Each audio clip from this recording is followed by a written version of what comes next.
เอาเข้ามายางเหนือแข้งเหนือมอ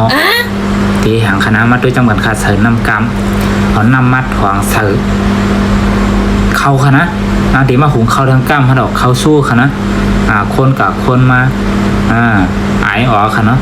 เอาเคียงมาตักเสริมมาตักมาเสริมในหวานแล้วก็ตำเอาเข้ามาตำทั้งกำหนึ่ง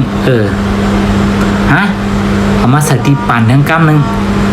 ปั่นมันดีห่างคางดีเขาเลี้ยงค่ะดอกเฮ็ดอันนี้อย่างกรมขนาดน้ำอ้อยเขาเยอะเนาะตีมาเจิมน้ำอ้อยได้ใส่เคียงให้เขาแล้วก็กระเจี๊ยบน้ำเพื่อมาเอาใส่เป็นก้อนใส่คอยเห็นกำเดียวเพื่อยาวตึกใส่ในเคียงให้โหลลายมันยาวแบบก็ไม่เจิมเนี่ยคือไรน้ำหนักหมดก็ไม่เอาไข่มาถองใส่ในก๊อกโลกนะนั่นใช้มันก็โลมันหมอนลายเฮ็ดคือมันหยับเลยนะแล้วมันดิใส่ปือเฮียงของพวกนะเขาเอาตรวมเอาตั้มยกก็เอาปั่นค่ะนะ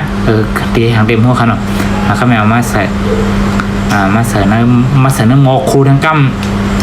โลขนาดหรือถุนเน่ามึงแป้นจีฮิตจอดก็ไม่เอามาใส่เนื้อปั่นเขามาใส่เนื้อปั่นเอาผงห้างปิดมาใส่แล้วก็เอาเปียงมาใส่ทางค้างแทงทางนั้นมีไข่เอาไข่มาใส่แทงตีหางแทงขนาดอย่าบอกนะว่าเมื่อติดโคแทงกั้มนุกเฮ็ดเป็นตุลุงเฮ็ดเป็นแคบเป็นอ่างเอาไข่ใส่ทางนั้นแทงเฮ็ดเป็นข้าวมุนวีโหอันเป็นเลี้ยนก็มีอันเป็นแคบก็มีมัดตัวทางกำเข้าค่ะนะ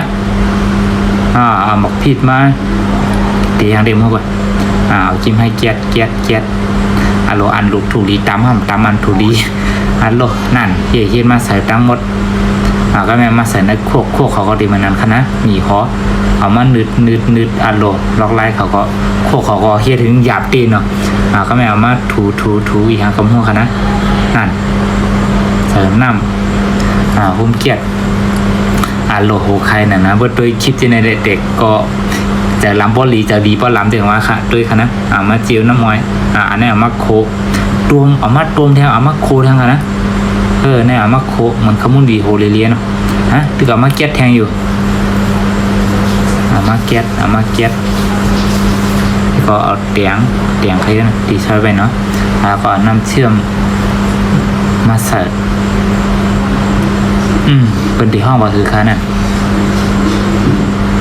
เขาต้มยกน้ำอ้อยนี่ฮะกันแล้ว